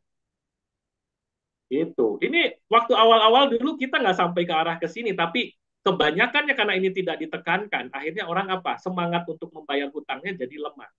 Ya, gitu teman-teman. Sisi, bukan sisa. Nah, nanti teman-teman kita ajarin ilmu pengelolaan keuangan. Dan yang terakhir teman-teman, ini ada doa amalan yang bisa teman-teman lakukan setiap pagi atau setiap sore. Yang nanti ada di langkah kedua. Membaca doa agar teman-teman lunas hutang. Padahal sebetulnya kalau saya lebih mantapnya lagi bukan sekedar doa lunas hutang, doa penguatan mental. Ya, clear ya teman-teman ya. Ini langkah pertama kalau teman-teman pengen bebas riba selamanya gitu teman-teman. Ya. Oke, yang kedua teman-teman, ambil tanggung jawab 100%. Jangan nyalahin keluarga, jangan nyalahin suami, jangan nyalahin istri, jangan nyalahin keluarga, jangan nyalahin pandemi, jangan nyalahin kantor. Pokoknya apapun yang terjadi, teman-teman ngambil riba, itu keputusan teman-teman. Maka untuk lepas riba, itu pun keputusan teman-teman secara sadar. 100% ambil tanggung jawab. Ya, apalagi ini didampingi oleh lembaga bantuan hukum. Itu teman-teman. Ya, jangan menghindar, jangan sembunyi, hadapi teman-teman. Hadapi, hayati, dan nikmati prosesnya. Ya, maka di ayatnya kan begitu ya. Barang siapa bertakwa, maka solusi akan Allah berikan. Kan gitu. Takwa dulu, baru jalan keluarnya. Jangan kebalik, ngomongnya solusi wungkul. Solusi wungkul ya. Solusi doang gitu teman-teman ya. Tapi nggak bicara tentang prasyarat yang harus dipenuhi. Apa itu prasyaratnya? Takwa. Ya, oke. Nah, ini teman-teman bentuk amalannya yang tadi saya bilang. Ini adalah doa untuk menguatkan mental. Boleh difoto atau nanti teman-teman minta slide-nya, saya kirim juga slide-nya ke teman-teman ya. Ini teman-teman yang ini boleh berdoa pagi, boleh sore, boleh pagi dan sore silahkan. Ini adalah doa untuk menguatkan mental. Ya kan? Allahumma inni a'udzubika minal hammi wal hazan. Ya Allah, aku berlindung padamu dari rasa sesak dada dan gelisah. Kan ini yang terjadi, teman-teman.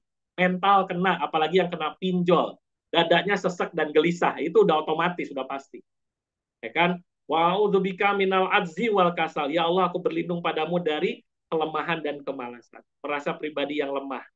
Bahkan mager. Makanya bayar hutang butuh giat supaya teman-teman nggak malas gitu. Udah banyak hutang, kerjaannya di rumah, mager, problem itu. Ya kan? Wa'udzubika minal jubni wal bukhli. Dan aku berlindung padamu dari sifat pengecut dan kikir. Nah, ini yang terjadi. Pengecut, tidak bertanggung jawab, dan kikir. Pelit, teman-teman. Ya kan? Karena khawatir kekurangan. Dan yang terakhir adalah wa'udzubika min golabatid dain wa qahrir rijal. Dan aku berlindung padamu dari belenggu hutang dan tekanan. Ini diamalkan. Ya, ini adalah doa ketika pagi-pagi teman-teman semangat tempur gitu ya. Ini teman-teman praktekin supaya ada efek. No praktek nggak akan ngefek gitu teman-teman.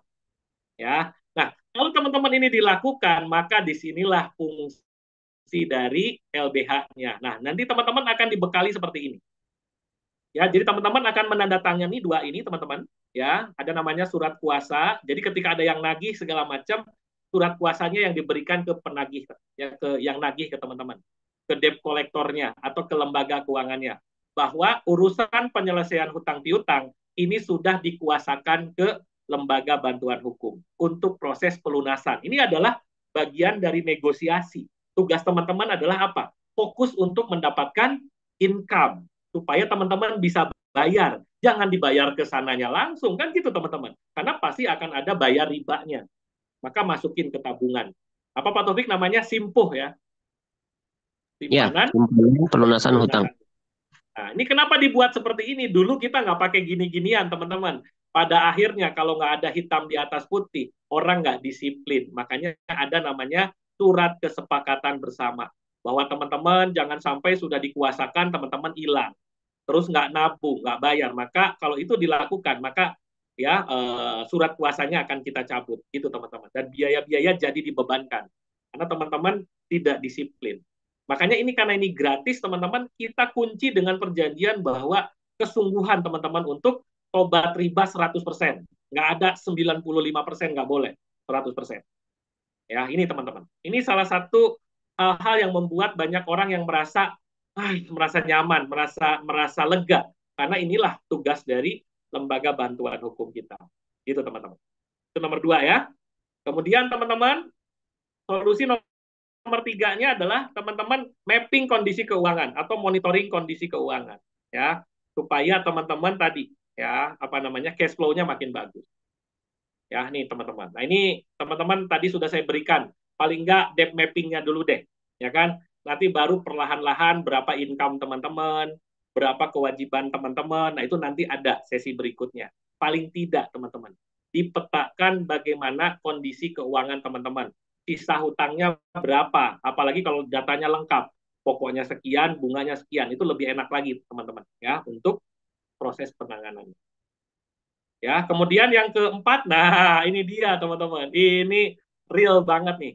Maka teman-teman, ayo kita berkomunitas, ya kan? Ayo kita berkumpul, saling menguatkan satu sama lain. Teman-teman, maka ini ada 94 orang yang bertahan, maka teman-teman, yuk bergabung bareng-bareng dalam satu wadah untuk saling menguatkan, saling apa ya? Saling memberdayakan gitu, teman-teman. Nah, teman-teman ya, contohnya supaya teman-teman bisa punya menyelesaikan utang kan teman-teman harus jual beli gitu ya, harus dagang. Nah, ini konsepnya kita sebut apa Pak Taufik? Margo ya. Nih teman-teman. Konsepnya Margo, membangun ekosistem, mata rantai gotong royong. Ini namanya supply chain ya kalau bahasa kerennya ya. Atau saya sebutnya ini adalah mata rantai gotong royong. Margo itu ada filosofinya ya Pak Taufik ya? Apa tuh Pak Taufik?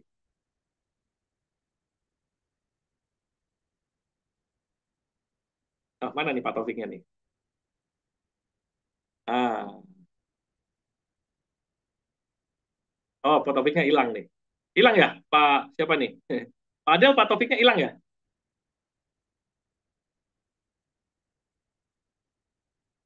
Mana nih Pak Taufiknya? Aman Pak Nugroho? Bu Eka, Pak Taufik hilang ya? Ya, ya, aman. Dah, baru Oh masuk. aman, aman, aman, oke.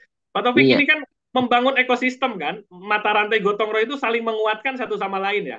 Margo itu Ya. apa Pak filosofinya Pak? Jadi kalau secara bahasa, ya, margo itu artinya mutiara. Ya, Oh mutiara. mutiara. Jadi secara prinsip sih sebetulnya ini singkatan yang enak saja untuk disebut dan pemaknanya positif, Coach. Jadi Iya. mata rantai gotong royong yang kita pakai ya mudah-mudahan juga memang bisa menjadi mutiara yang bersinar gitu ya. Wih, siap, siap, siap. Nah itu teman-teman. Jadi gimana supaya saling terhubung teman-teman? Makanya tadi gitu ya, mata rantai itu kan menghubungkan satu dengan yang lainnya supaya ini bisa saling menguatkan.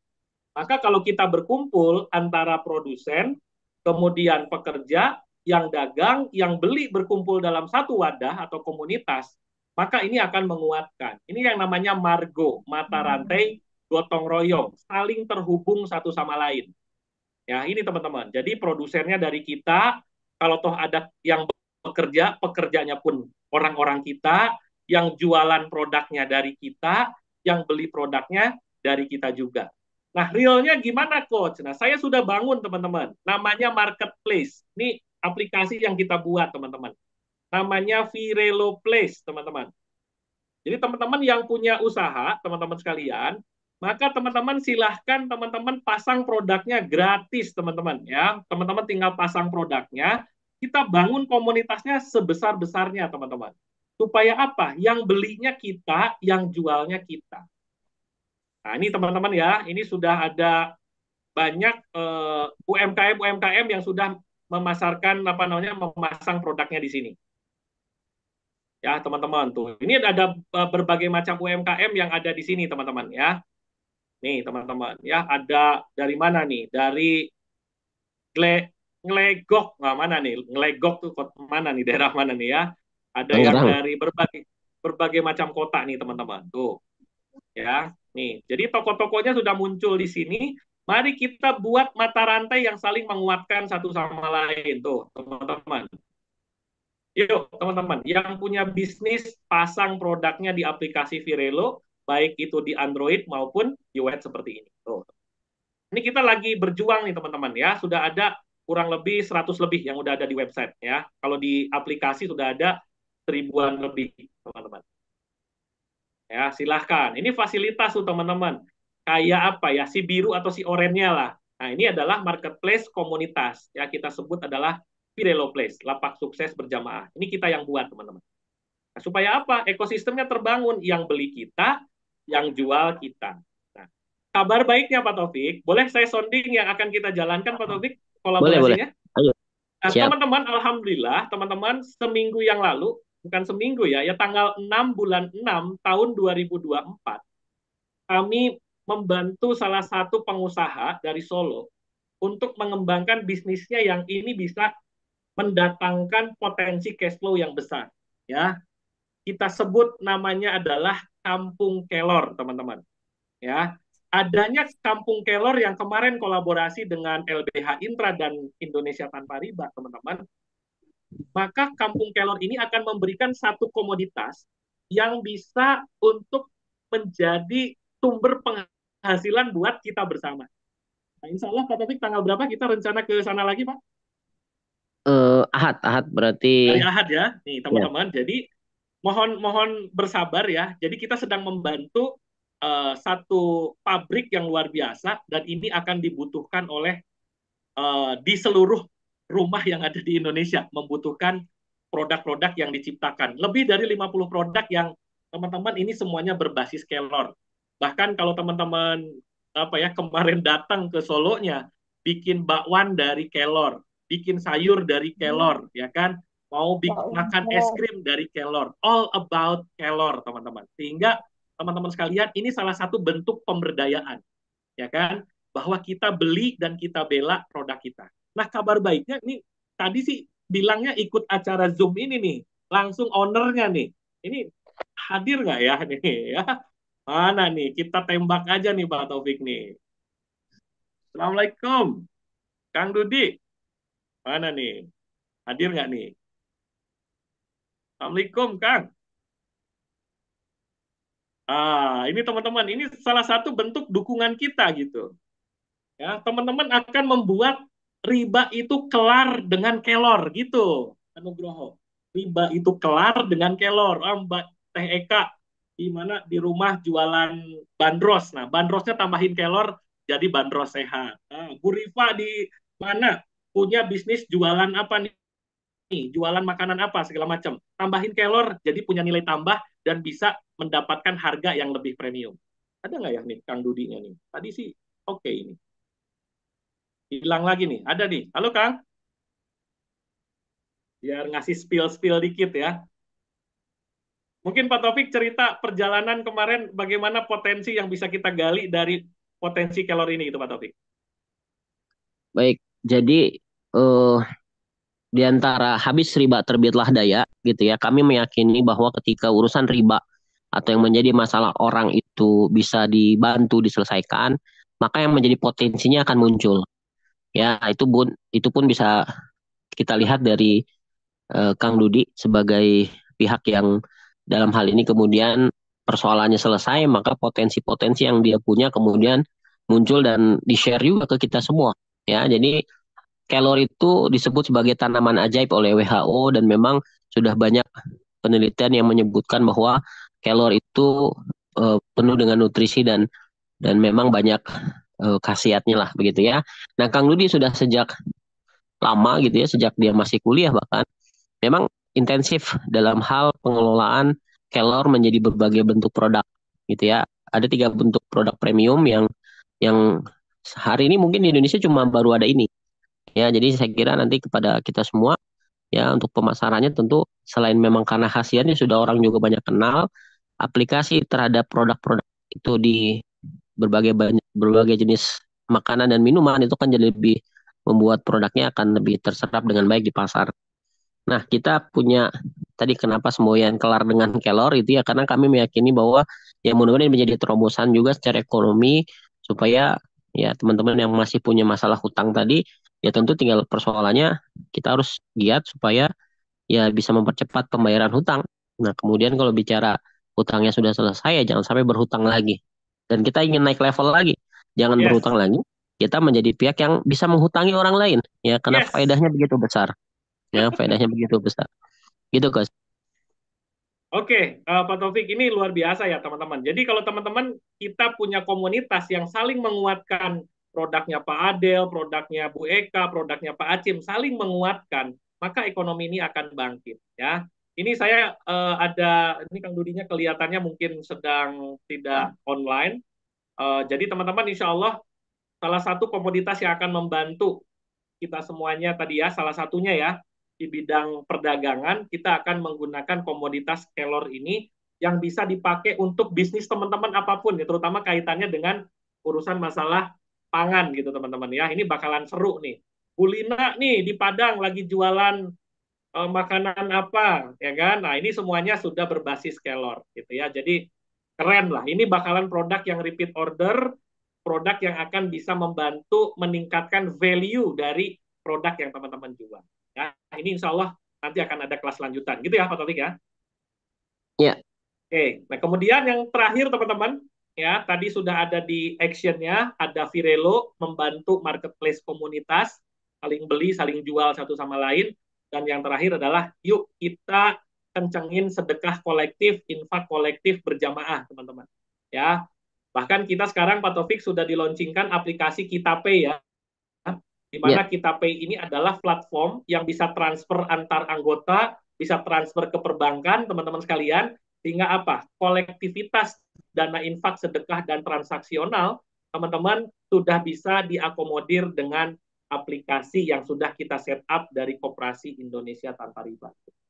Ya, jadi dengan 5 hal ini tidak ada alasan lagi untuk kita tidak segera hijrah dari riba gitu ya teman-teman, sehingga teman-teman sekali lagi ya dengan dukungan dari LBH Intra ini, maka teman-teman malam hari ini juga teman-teman sudah siap untuk bebas riba. Itu mungkin Pak Taufik ya. ya. Oke, Pak Taufik terakhir mungkin ada kata-kata apa namanya, kata-kata inspirasi penguat buat teman-teman yang ikut kelas malam hari ini agar segera take action lepas riba sebagai. Silakan Pak Taufik. Ya, Bismillah. Jadi teman-teman semua, bukan hal yang kebetulan kita semua hari ini bisa berkumpul. Sudah, ya barangkali kalau orang-orang lain di jam-jam ini sudah mulai istirahat, bahkan sudah ada yang terlelap, kita masih coba ya menandai bahwa hari ini 21 tahun yang lalu ya sudah ada ya permufakatan dari otoritas ulama negeri ini yang menyatakan bahwa haram praktek pembungaan. Ya, harusnya sejak saat itu ya lembaga-lembaga riba berhenti beroperasi. Tapi malah justru sebaliknya setelah 20 tahun lebih lamanya mereka malah lebih mendominasi. Nah, makanya di sini atas kesadaran dan keyakinan kita terhadap agama kita yang menyampaikan secara tegas bahwa riba adalah maksiat yang sangat besar yang harus ditinggalkan, dan tentu juga dalam hal ini bisa kita ya munculkan aneka bentuk solusinya. Kita ingin lebih berdaya dan memberdayakan, maka kita harus satu dengan yang lain membuat mata rantai yang tadi dikatakan Margo, mata rantai gotong royong, yang kita masing-masing punya peran di sana, tetapi saling terikat, kita saling ya terhubung.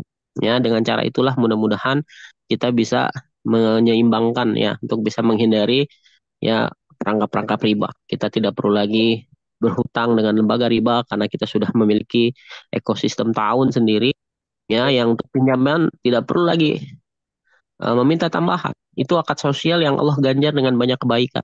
Dan itu sudah cukup buat kita. Ya, kalau bicara sedekah, ya pahala meminjamkan itu 2 kali meminjamkan jadi 1 kali sedekah. Ya, kenapa kemudian pahala meminjamkan begitu besar? Ya mungkin hikmahnya bisa kita rasakan sekarang.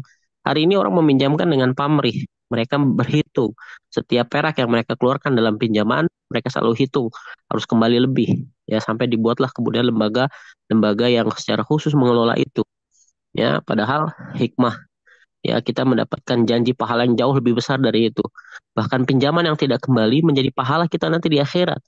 Hari ini mana ada, ya mana ada bentuk ya eh, ibadah yang dijamin pahalanya, tidak ada. Ya, semua bentuk ibadah kita belum tentu ya kita mendapatkan pahalanya. Ya banyak faktor yang akan mempengaruhi itu. Tetapi pinjaman kita yang tidak kembali itu pasti jadi pahala.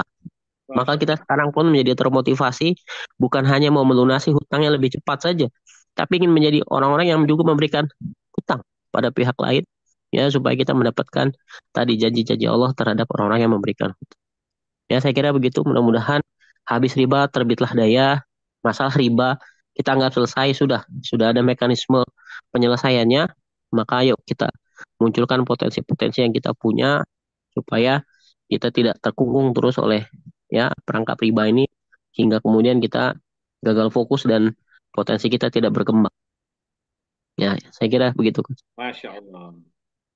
Ya, Pak Taufik, ini sesi penutup kita tanya jawab 2-3 pertanyaan dan ini bagus nih pertanyaan dari salah satu peserta Pak Taufik sambil kita bahas ya karena ini kan ada juga yang kita tanganin hal yang sama ya. Pak Boleh. Isman mau dinyalain audionya biar saling mengenal kalau bisa on cam yang bertanya gitu ya supaya apa namanya leluasa. Silakan Pak Isman nih biar langsung ditanya sama Cap Taufik. Silakan Pak Isman. Boleh dinyalain audionya, Pak.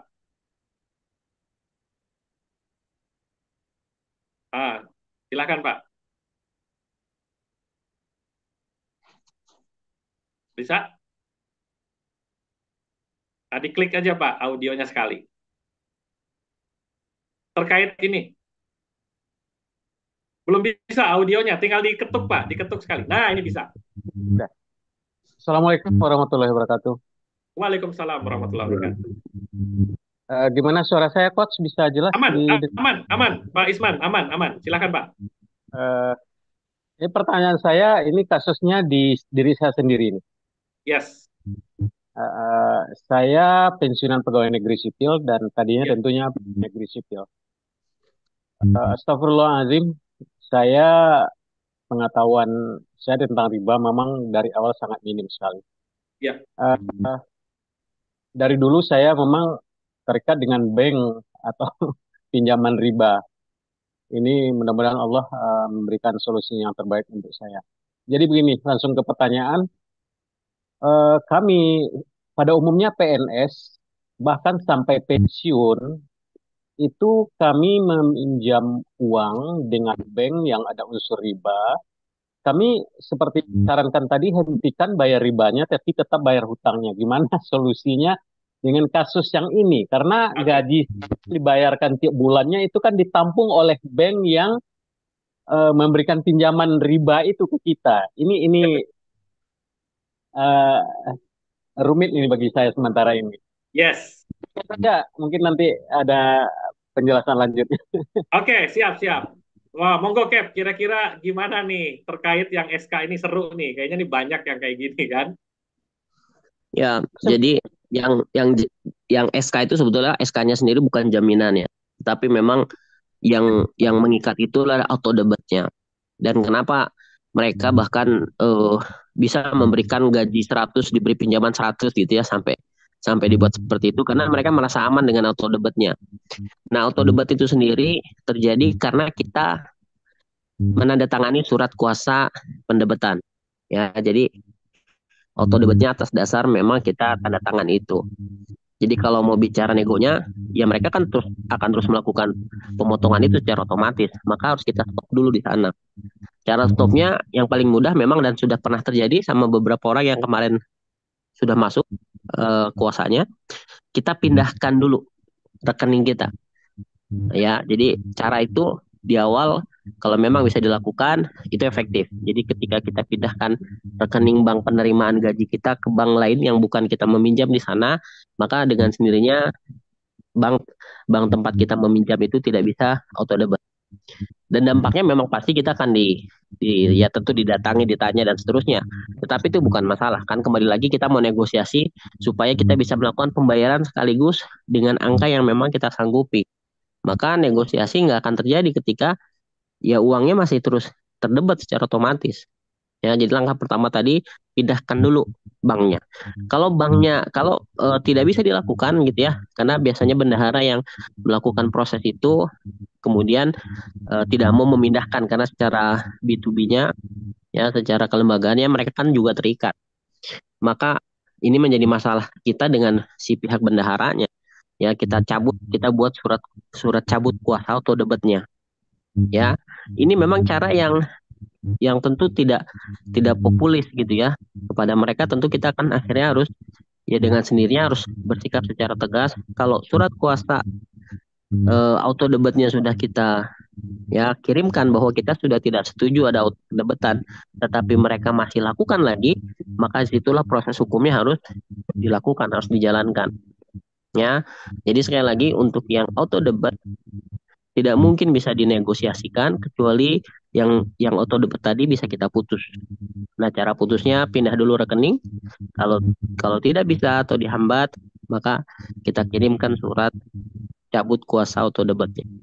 Ya, setelah itu yang nanti masih mendebat, nah itu menjadi masalah hukum nanti yang akan kita proses. Begitu kira-kira, Coach. Oke, jadi itu ya Pak Isman ya. Jadi memang ini kasuistik tergantung kebijakan dari tempat Pak Ismannya bekerja atau siapa ya relasi-relasinya gitu kan. Apakah hal ini mungkin dilakukan nggak berbagi? Makanya kenapa harus personal gitu Pak? Karena kasus di Pak Isman bisa jadi berbeda dengan kasus di yang lain. Makanya nanti kita akan upayakan globalnya seperti itu gitu Pak. Kalau memang bisa switching ke bank lain segala macam, ya kan kuncinya di auto debitnya. Nanti ada pemetaan tentang bagaimana supaya utangnya cepat selesai. Kan berarti ada aset nggak yang kita miliki atau ada hal-hal lain yang sifatnya bisa mempercepat pelunasan. Itulah yang akan kita nego Pak ke pihak perbankan. Boleh, Itu Pak boleh Isman. sedikit, Coach. Oke, Sedikit aja. silakan Pak. Begini, eh, kasusnya setiap kita memindahkan rekening, itu bank si pemberi pinjaman tadi itu pasti minta pelunasan. Kalau tidak, dia tidak mau memberikan SK kita. Itu yang terjadi. Jadi ini udah sampai sana saya pikirkan tadi ini. Ketika kita memindahkan rekening kita ke bank lain misalnya, mungkin ada bank lain yang mau ya menarik rekening itu. Cuman dan itu bisa terjadi kalau kita sudah melunasi hutang kita yang sudah ditandatangani itu di bank yang bersangkutan. Demikian, Coach. Ya. Pak, saya tanya dulu ya. Pernah coba untuk tadi pindah rekening, jadi nanti gaji kita nggak masuk ke rekening bank itu, tapi ke rekening bank yang kita daftarkan, bank berbeda yang kita daftarkan. Ya sudah pernah. Terus masalahnya di mana? Mereka harus meminta hutang kita di bank yang bersangkutan harus dilunasi dulu. Begitu. Nggak apa-apa, Pak. Sebut banknya nggak apa-apa ya. Ini banknya bank apa? Kalau saya gaji saya sekarang, nah saya kan pensiunan pegawai negeri nih.